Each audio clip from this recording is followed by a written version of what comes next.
ओम श्री गणेशाय नमः। श्री गुरुभ्यो नमः। श्रीमात्रे नमः। श्री रुद्रम अनुवाक 10 दशमो अनुवाकः।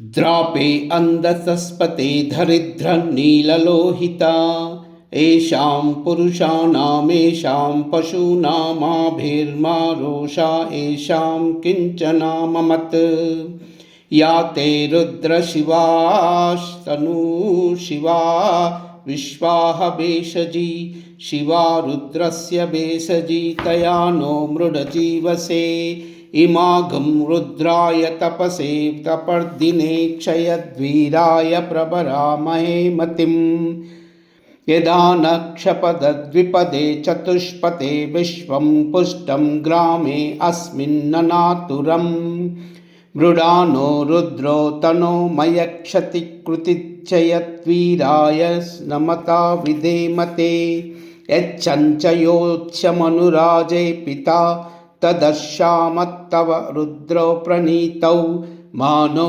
महन्तं मुतमानो अर्भकं मानो वुक्षन्तं मुतमानो उक्षितं मानो वदीपितरं मोतमातरं प्रियामानो स्तनुवो रुद्ररीरिषः मानस्तोके तनयो मानो आयुषु मानु गोषु मानु अश्वेषु रीरिषः वीरान्मानो रुद्रभामितो वदीर विष्मतो नमसा विधेमते आरात्ते गोग्न उत पूरुषग्ने क्षयद्वीराय सुमनुस्ते अस्तु रक्षा च नो अदितदेव ब्रूहा